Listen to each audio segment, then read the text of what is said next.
Hey everybody, welcome to Mailin' It, the official podcast of the United States Postal Service. I'm your co-host, Dale Parsan. And I'm Yasmin DeGiulio. In this episode, we're going to talk about the unique challenges that come with being in charge of health and safety for an organization that has more than 650,000 employees, 32,000 facilities, and 225,000 vehicles. That organization is, of course, the U.S. Postal Service. Yasmin, when you think about it, the Postal Service combines at least half a dozen industries into one. Transportation, obviously, logistics, but everything from distribution, retail, healthcare, there are probably many more. And here to talk to us about how she manages all of that is this episode's guest, Linda DeCarlo. Linda is the Senior Director of Occupational Safety and Health at the Postal Service. Linda, welcome. Thank you, Dale and Yasmin. Linda, why don't we start by telling everyone a little about your role at the Postal Service? Well, thanks, Dale. My job is as Senior Director of Occupational Safety and Health, which means I oversee all aspects of safety, injury compensation reimbursements, and medical services. So we run the gamut and touch every employee almost every day. So do we have doctors and nurses as part of our organization? Yes, the organization is amazing. We've got doctors, nurses, economists, lawyers, carriers, distribution clerks. You name it, we've got it. You've got it. So as Dale mentioned, health and safety at an organization like the Postal Service has a lot of different moving parts. How do you manage something that's as important as health and safety for an organization that is so large and diverse? Well, we sort of look at it as a three-phased approach. It's early, often, and predictive. We want to make sure that as soon as an employee is hired onto the Postal Service, they understand what their risks are or what they may experience as part of their job. That starts as early as providing videos that really show you what a letter carrier does, what a clerk does in a plant, so that you have a sense going in on what's going to be expected. And then we continuously talk about safety. Every day when you're in the workplace, you'll see somebody walking around, making sure that they are abating any hazards that might arise, making sure that all the electrical covers are the proper way. We're really doing that on an everyday basis. Plus, we've got our local supervisors that spend a great deal of time in the morning really talking about what kind of safety issues are happening in that particular location. And then, of course, when bad things happen and we have an accident, we use that data to sort of predict what steps we need to put into place to prevent it from happening to somebody else. So I'm imagining a lot of checks, not just behind a computer screen, but also in person. Are there things that we do at post offices, plants, facilities on a daily basis? Oh, absolutely. We've got people walking around every day, checking exit doors, fire extinguishers. We've got a vast cadre of safety professionals out in the field that their job is to really be the boots on the ground.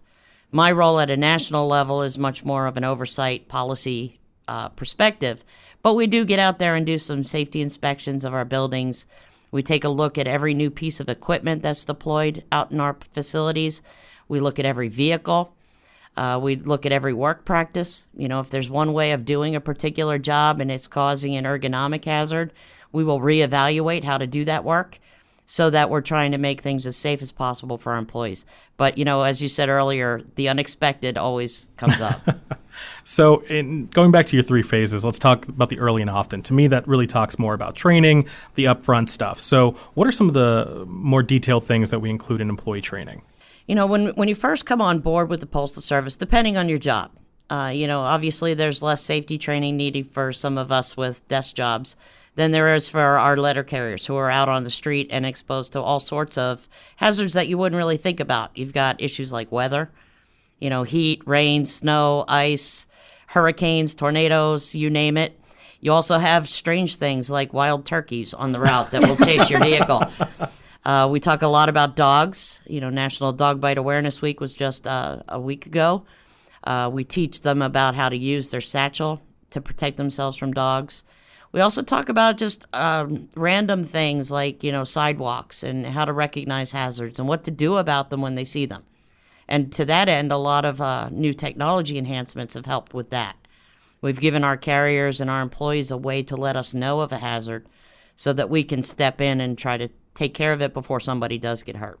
With all of the new technology that's available to workers and even regular people, such as mail carriers now having these mobile delivery devices that you mentioned, how does that impact safety? The mobile delivery device has been a fantastic implement to help with safety. One of the major features of it is called a hazard report. And this hazard report can be as basic as being able to put, bees are in front of a particular mailbox, so I couldn't deliver. What that does is it puts in that system message through a geofence. So if Yasmin today, you put in the hazard, but tomorrow, Dale, you're delivering her route, as soon as you get close, you get a buzz that says, hey, watch out for the bees. Some of the cuter ones that we see are about dogs. And I know I've talked a lot about dogs, but we've seen some that'll say, hey, just be careful at this address. Fluffy likes to hide behind the car. She doesn't bite, but she will like to scare you. Spook you. So it'll alert somebody to a hazard. It also has features that will allow us to provide training. We send reminder messages, especially during the hot months. We'll send a message to say, hey, did you drink enough water today? Or, hey, did you remember to wear your sunscreen? Just those little quick reminders that in your busy day you might have let slip. So, Linda, you've mentioned about all the ways that technology helps improve safety with the Postal Service, but have you found instances where technology actually leads to accidents, such as distracted driving with your mobile phone or listening to headphones and not being aware of your surroundings? Absolutely. And as much as we all cannot live without our cell phones and our iPads and our AirPods and whatever else they're called, we do find that becomes a distraction. And when you're out in the public and you're out in situations that could lead to harm, we need to limit those distractions in any way possible. So even when we're talking about the mobile delivery device and the alerts, we have to walk a fine line on how many are too many alerts, because we don't want to create a safety hazard by using that technology at the same time. So even though you have a cell phone, we won't call you on your cell phone while you're on your route. The mobile delivery device won't give an alert while the vehicle's in motion above a certain speed, because distraction really is what leads to most accidents. As I said, they're not on purpose. It's that momentary lapse in your thought process that leaves you open for those kind of situations. Cell phones, headphones, we really need to be aware of our surroundings at all time. And I think that's a message for everybody. How many times do you see somebody just driving to the grocery store, they're on their phone, eating a burger, fixing their lipstick, all at the same time while trying to drive 55 miles an hour? Yeah. I think the most entertaining are when they leave their cups of coffee on top of the car. Absolutely. I'd rather they left their cell phone on the top of the car. Now that we're talking about it, I'm imagining, everything else we deal with. I mean, just the human factor alone. They're on the road, they're out and about, they're dealing with other drivers, other hazards like construction, things that just happen in the blink of an eye. And when you exacerbate that across, or you expand that across the entire country, there can really be things happening at any point to a postal employee all across the country. Absolutely. We always think, as an example, weather. You think, okay, wintertime, because I live here on the East Coast, there's going to be snow and ice. Well, snow and ice is not happening in Hawaii and Southern California. So it makes it a challenge to really communicate the issues that we want our employees to pay attention to. I'll issue a stand-up talk or a training on ice and snow, but if I send that to California, I've sort of given them a reason not to listen to me anymore. So, we really have to get to the point where we're talking at a local level about a broad topic such as weather. This way, you, a postmaster in Southern California, can talk about maybe wind and dust or wildfires, things that may not happen somewhere else across the country, but you can tailor it to what your employees need on any given day. One thing I can imagine being challenging is driving the vehicles and you're sitting on the wrong side of the car than what you're used to in your personal life. Yeah, unless you're from England, you really don't have a perspective of driving from the right-hand side of a vehicle, let alone, not only are we asking you to drive, but we're asking you to know where you are, see all the addresses, have the mail prepared to deliver in a box. So it's not just driving down the road and keeping the curb to your right. It's about doing all those things at one time. If you think about it, in a general day, you make about 30,000 decisions. And that's not including what you're doing at work. That's just, what am I going to wear this morning? Where am I going to go? How do I start the car? and you make one wrong decision in that 30,000 and it could result in an accident. So that's hard to prepare for. Definitely. So do you feel that most Postal Service employees understand the importance of safety in their jobs and what can go wrong if they don't follow all the training that they're provided with? I do believe that. Everybody, what's that saying? You work to live, you don't live to work. Yeah. And I think everybody's intention is to go home safe and sound each and every day. And if you think about it, we call it an accident. It's not an on purpose. Nobody is setting out today saying, you know what, I'm going to trip over that curb. Things happen, and it's how we respond to them and what we can put into place to prevent it from happening again that really is critical. But our employees are probably our best resource for identifying those hazards. We have safety captains out on the workroom floor. We have joint safety and health committees where we engage our union partners with our managers so that they can address whatever safety issues have come up in a particular facility. Fantastic. So talking about these accidents and what I would call an unknown, let's take those aside. What are some of the more regular health and safety concerns that you and your organization have to plan for regularly? Well, I would say that our top three sort of causes of accidents are really our slip, trips, and falls, our dog bites, and our motor vehicle accidents. And if you think about it, that's what we're really spending the most time doing. We're walking through plants, we're traveling the streets, whether you're on a walking route or you're in a vehicle, so that you're exposed much more to be able to trip and fall, whether it's a customer, sidewalk, whether there's ice on the ground, even leaves that are covering up holes. There's those kind of slip, trips, and falls. Dog bites are, again, a big concern. We've had almost 5,400 carriers bitten by dogs last year. My gosh. And then, of course, motor vehicles. We can control how we drive, but you never know what the driver next to you is going to do. For some reason, that big white box seems to disappear when they're stopped at a curb. So we have a lot of not only worrying about how we're driving, but how those around us are driving as well.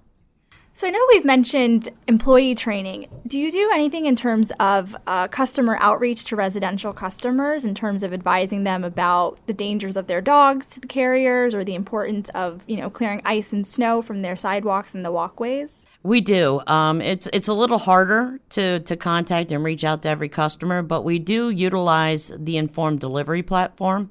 It allows us to send sort of postcards out in the mail and provide links that will give the customer some additional information.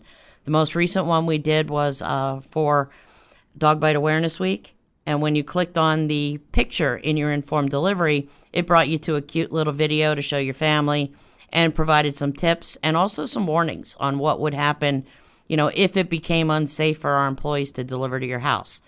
In addition, our operational partners have other things available to them. If a carrier talks about somebody's front steps that we can't navigate to deliver to, they will send a notice to the customer and inform them that, unless they make those repairs, they're going to have to come to the post office to pick up their mail, because we're not going to knowingly put our employees in harm's way. I can imagine as we're approaching summer that the hot weather poses a significant challenge to many of our employees that are out every single day delivering the mail. Yeah, as I mentioned earlier, weather is a big concern because it's something that we can't control and we can't necessarily predict. We see heat illness exposures pretty much across the country at some point all throughout the year. So even though we think about summer on the East Coast being from, like June through September, those summer months and those high heat months vary as you go across the country, and we're everywhere.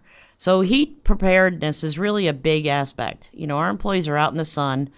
Our current vehicles, not all of them have air conditioning. As we look to revitalize the fleet, we will be considering whether we can put air conditioning in. Some carriers don't have places for shade to rest, or they're not inside and can cool off.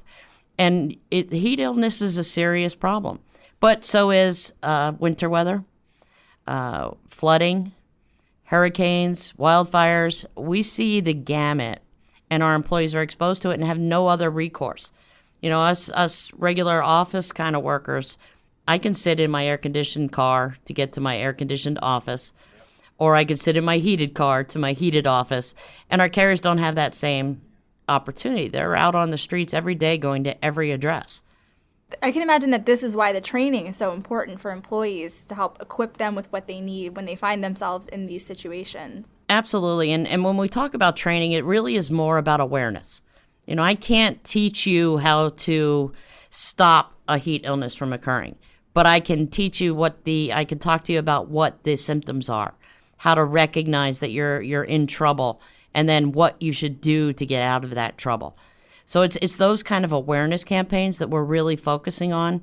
Slip, trips, and falls. I don't know what you're going to face on your route, but I can talk to you about, some quick ideas on how to avoid ice or how to use some engineering controls like cleats to make sure that you're more sure-footed. Ergonomics. Think about how many repetitive motions you do in a day, and then imagine a letter carrier or a clerk working on a machine in a plant. They have to do those motions. I can't navigate them out, but I can show you better ways to do it. I can explain to you how to recognize when maybe you need to take a break or to rotate to another activity so that you lessen the impact of those motions. It's important to know that this training is not just specific to the Postal Service, right? There may be Postal Service position trainings, but a lot of these things like heat illness, dog bite prevention, that stuff's just important in general, whether you encounter it every day as a mail carrier or just once in a blue moon as just a member of the community.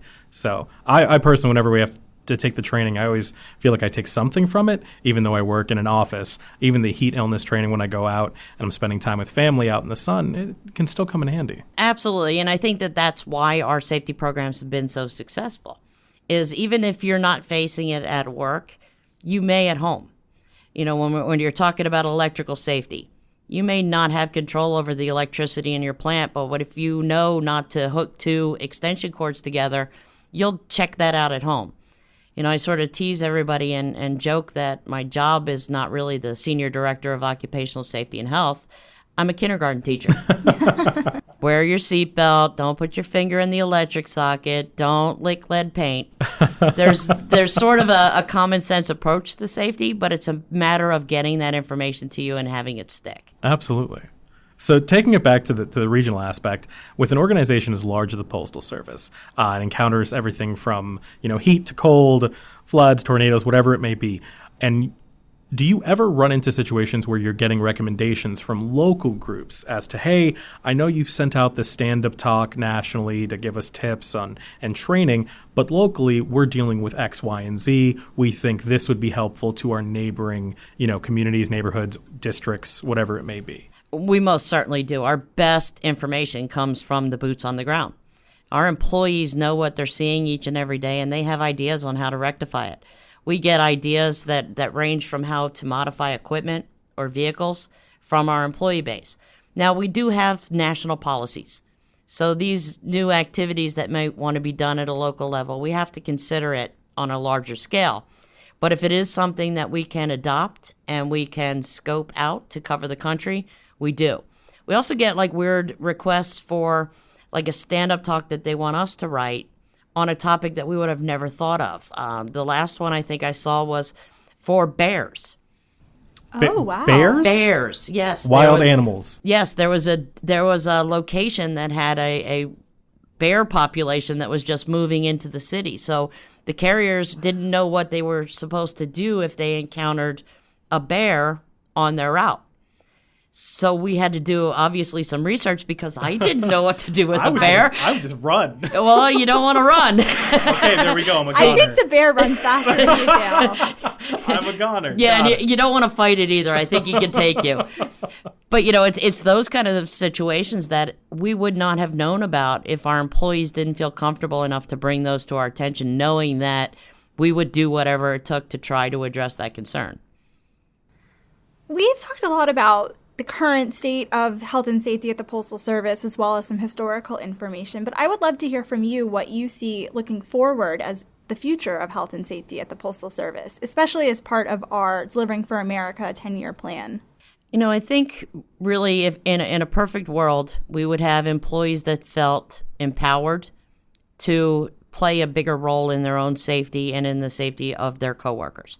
The person that you want to hear most from about safety or to point out that you're not acting in a safe manner is your coworker, your peer. not somebody sitting in a building in Washington, D.C. Yeah. So the more that we get our employees empowered and engaged and they feel committed to the workplace, I think that's really where we're going to start to see a big drop in the number of accidents. And even if the accidents occur, they should be less severe because now we're noticing the rug that's curled and we're doing something about it. So even if you tripped on it, you saved Yasmin from falling and breaking a hip. It's those kind of things that will have the biggest impact. And then also we play a big role in looking at our facilities. There's a lot in the Delivering for America plan that talks about optimizing delivery units and our plants. And we're playing a big role in ensuring that the equipment is in the right place, that we have all of our egresses, that we've got all the electric stops that we need, that we've got all the machine guarding in place, that we've got everything planned for when this occurs. We know that when we put an employee in that position, they know what to do and they know how to do it safely. So let's revisit one of the topics we touched on briefly. What can the public do to help mail carrier safety? We talked about, shoveling snow and whatnot, but what are some other tips for the public? Well, there's really a lot that the public can do. If you think about it, we're coming onto your property each and every day. Sometimes that's just driving up to a mailbox, so you can help by making sure it's clear. On trash day, make sure your trash cans are not in front of your mailbox. And the reason for that is that it causes us to have to move our vehicle to a different location that we don't know is safe or not. We know it's safe when we've allowed you to put a mailbox in a particular location. If we're coming up your sidewalk, make sure it's shoveled, de-iced, not cracked to the point where we can't walk through it in your front porch. Animals, big one. Keep your dog in another room. Don't let them at the front door. You'd be shocked at how many of them can jump through screen doors and storm doors just to get to somebody. And you can't blame the dog. He's doing his job. He's protecting his house and his family. So, that's another way. Sign up for informed delivery. If you know we're going to be coming to your front door because we have a package and it's not just going to fit in your mailbox, that gives you a heads up to put the dog in another room or to make sure he's on a leash in the backyard. It's those kind of things that they can use together. That's a creative way of using informed delivery. I didn't think of that one. Yeah. We're big fans of informed delivery here on the podcast. Linda, what have you found most rewarding in your career working in this field for the Postal Service? It's probably twofold. I think from a professional standpoint, I'm most proud of the fact that I make a difference each and every day, or at least I have that opportunity to do it. And then from a personal level, I think I have a attention deficit disorder. So safety and injury compensation make sure that no 2 days are ever the same. I never know what's going to pop up. You'll have that bear talk, or you'll have a child who wants to put a snake in a mailbox. Oh my gosh. It's entertaining at most, and especially when nobody's seriously hurt. And it gives me that opportunity to kind of flex my brain every once in a while. You must get a lot of great stories from the field. Absolutely. I can't wait to write my book. Well, Linda, on that note, we want to thank you for joining the podcast and sharing all of this great information with our audience. Thank you, guys. I appreciate the opportunity to really explain how much the Postal Service takes the safety of our employees seriously. Great.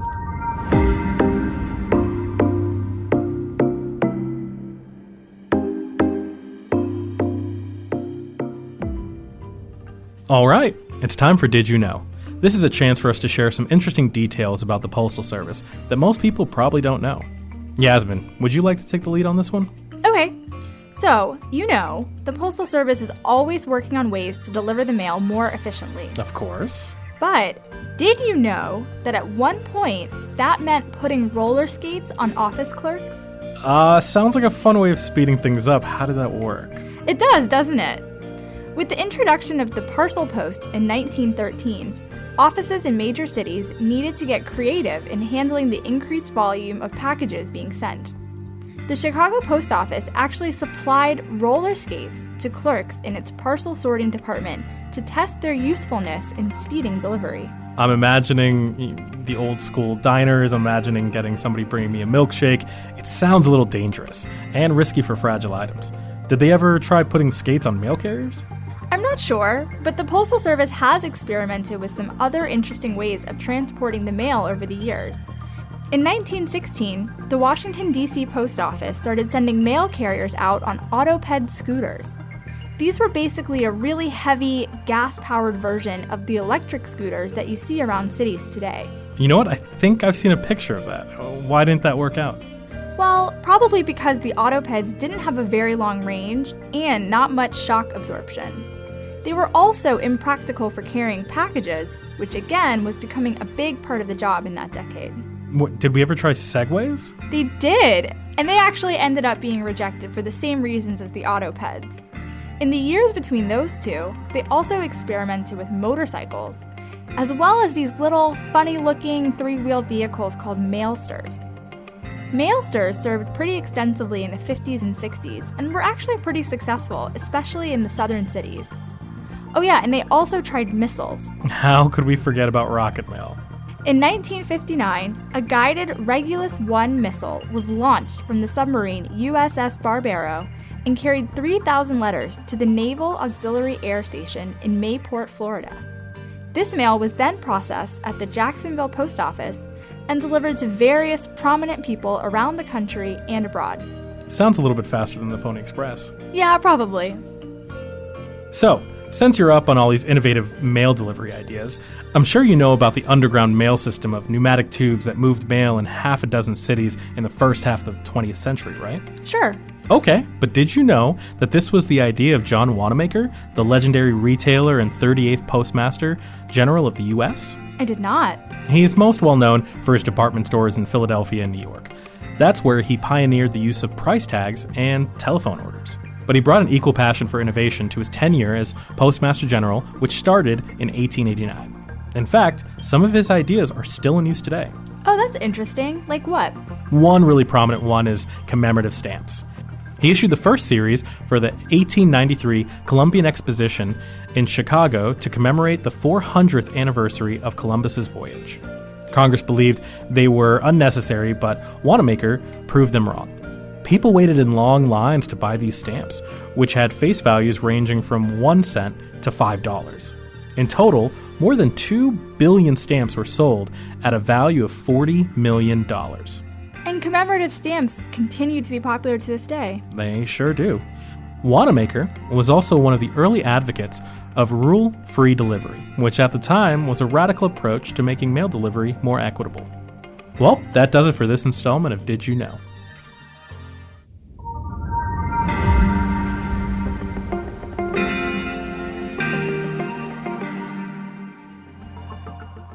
Dale, what did you think about our conversation with Linda? I have to say, the amount of details that go into Linda's job and just understanding national preparedness scares me.